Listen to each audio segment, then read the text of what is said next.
All you want is a simple lead form for your website or your lead magnet, and it's just too complicated. Not anymore. I'm going to show you how to use Google Forms to make a really simple form like this and then embed it into your website or create a link that you can add to your lead magnet PDFs, your email, anything you like. Let's get started.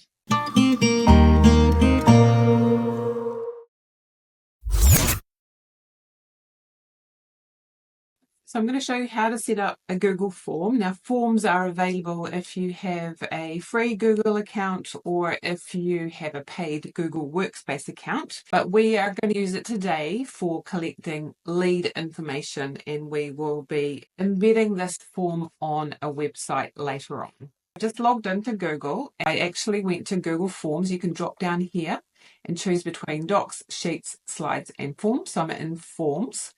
You will need a Google account. You can either choose a blank form and start from scratch, which we're going to do, or you can choose one of their templates here, which aren't very exciting. There are a few more if you drop down, but we're going to just start from scratch.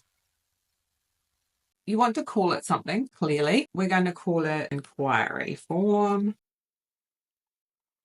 You don't have to give it a description. You could say something like, fill out the form below to get some more information about XYZ. Go down to the first question, which usually is your first name. You can say full name, but I find it's a better practice to put their first name and then their second name. Now, we don't want options. We want just them to fill text in. So we're just going to say short answer. We're going to make it required because there's no point without it.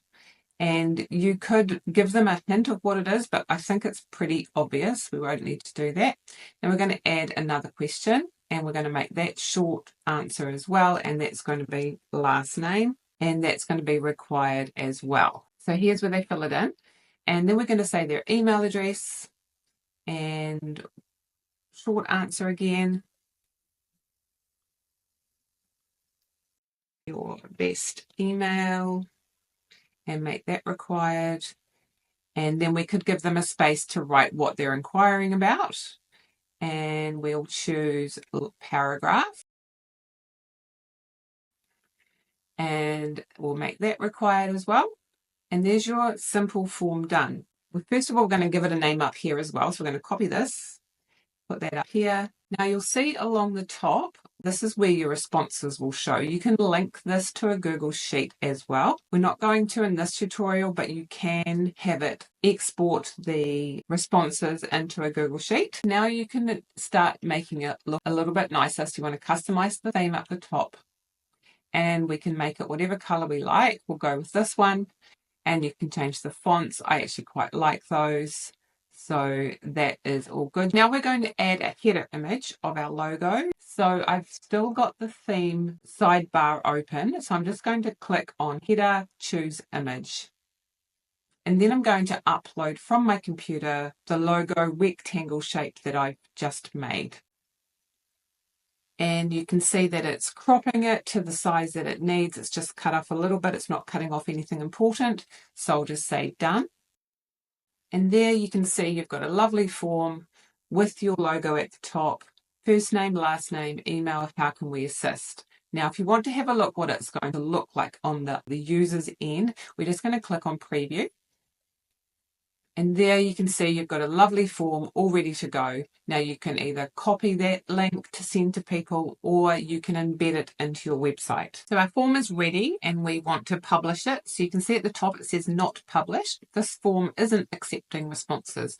So we're going to manage publish settings.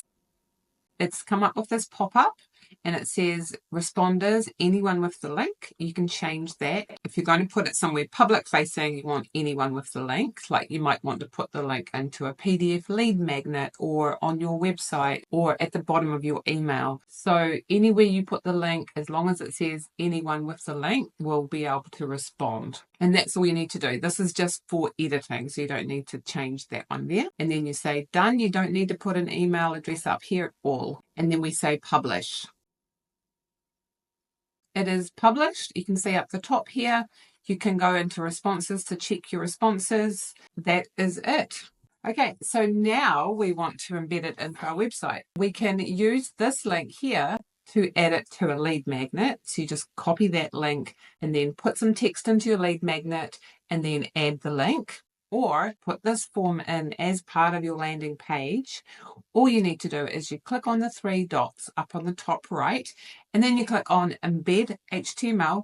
And what Google does is it makes the code for you. So here is the code that you need to paste into the back end of your website. So you can't just like paste it like text, you just have to choose code. So you're going to copy this code. Then you've got open your website, create a code block, paste this code into your code block and publish, and it will be visible on your website straight away. Now, the benefit of doing it this way, as opposed to using a form widget on your website, is you can change the form on here really easily and it will update your website automatically. So there's no need to go into your website every time you want to make a change to the form. The other bonus is you can check all your responses here, and you can integrate it into automations like Zapier, which I'll be showing you on another video.